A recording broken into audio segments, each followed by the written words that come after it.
ನಾರಾಯಣೀಯಂ ಅಧ್ಯಾಯ 9 ಸೃಷ್ಟಿಪ್ರಕಾರವರ್ಣನಂ. ಪೃಥ್ವಿ ಸ್ಥಿತಃ ಸ ಕಮಲೋದ್ಭವಸ್ತವ ಹಿನಾಭಿಪಂಕೇರುಹೇ ಕುತಸ್ವಿದಿದಮಂಬುಧಾ ಉದಿತಮಿತ್ಯನಾಲೋಕಯನ್ ತದೀಕ್ಷಣಕುತೂಹಲಾತ್ ಪ್ರತಿದಿಶಂ ವಿವೃತ್ತಾನನಶ್ಚತುರ್ವದನತಾಮಗಾದ್ವಿಕಸದೃಷ್ಟ ದೃಷ್ಟ್ಯಂಬುಜಾಂ ದುರಾದರ್ಶಾಯ ನಮಃ. ಮಹಾರ್ಣವವಿಘೂರ್ಣಿತಂ ಕಮಲಮೇವ ತತ್ಕೇವಲಂ ವಿಲೋಕ್ಯ ತದುಪಾಶ್ರಯಂ ತವ ತನುಂ ತುನಾಲೋಕಯನ್ ಕ ಏಷ ಕಮಲೋದರೇ ಮಹತಿ ನಿಸ್ಸಹಾಯೋ ಹ್ಯಹಂ ಕುತಸ್ವಿದಿದಮಂಬುಜಂ ಸಮಜನೀತಿ ಚಿಂತಾಮಗಾತ್ ಕೃತಜ್ಞಾಯ ನಮಃ.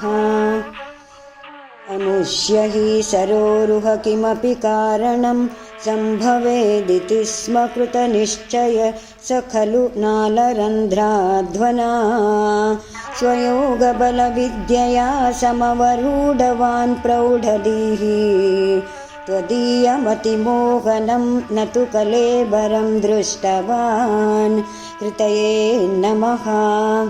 ತಥ ಸಕಲನಾಲಿಕಾ ವಿವರಮಾರ್ಗಗೋ ಮಾರ್ಗಯನ್ ಪ್ರಯಸ್ಯ ಶತವತ್ಸರಂ ಕಿಮಪಿ ನೈವ ಸಂದೃಷ್ಟವಾನ್ ನಿವೃತ್ಯ ಕಮಲೋಧರೆ ಸುಖನಿಷಣ್ಣ ಏಕಾಗ್ರಧೀಃ ಸಮಾಧಿಬಲಮಾದಧೇ ಭವದನುಗ್ರಹೈಕಾಗ್ರಹೀ ಆತ್ಮವತೆ ನಮಃ.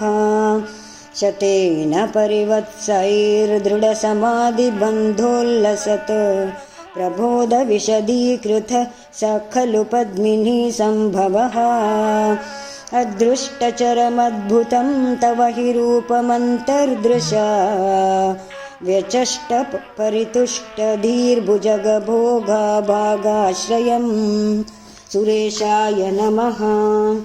ಕಿರೀಟಮುಕುಟೋಲ್ಲಸತ್ಕಟಕಹಾರಕೇಯೂರ ಯುಗ್ಮಣಿಸ್ಫುರಿತಮೇಖಲಂ ಸುಪರಿವೀತಪೀತಾಂಬರಂ ಕಲಾಯ ಕುಸುಮಪ್ರಭಂ ಗಲತಲೋಲ್ಲಸತ್ಕೌಸ್ತುಭಂ ವಪುಸ್ತದಯಿ ಭಾವಯೇ ಕಮಲಜನ್ಮನೆ ದರ್ಶಿತಂ ಶರಣಾಯ ನಮಃ.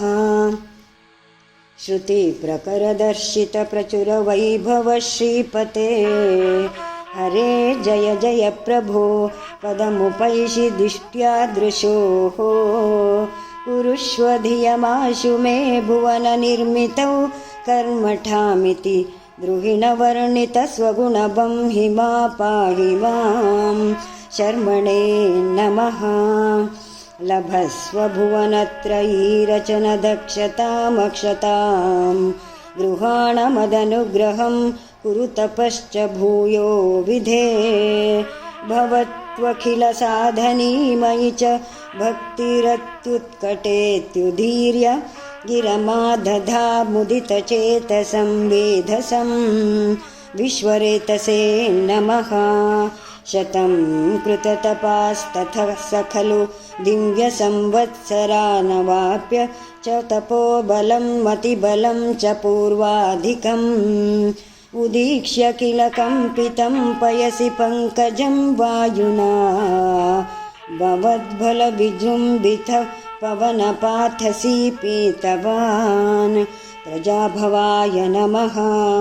ತವೈವ ಕೃಪಯಾ ಪುನಃ ಸರಸಿಜೇನ ತೇನೈವ ಸಹ ಪ್ರಕಲ್ಪ್ಯ ಭುವನತ್ರಯೀಂ ಪ್ರವೃತೆ ಪ್ರಜಾನಿರ್ಮಿತೌ ತಥಾವಿಧ ಕೃಪಾಭರೋ ಗುರುಮರುತ್ಪುರಾಧೀಶ್ವರ ತ್ವಮಾಶು ಪರಿಪಾಹಿ ಮಾಂ ಗುರುದಯೋಕ್ಷಿತೈರೀಕ್ಷಿತೈಃ ಅಹ್ನೇ ನಮಃ.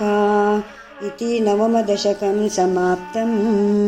ನಾರಾಯಣ ನಾರಾಯಣ ನಾರಾಯಣ ನಾರಾಯಣ ನಾರಾಯಣ ನಾರಾಯಣ ನಾರಾಯಣ ನಾರಾಯಣ.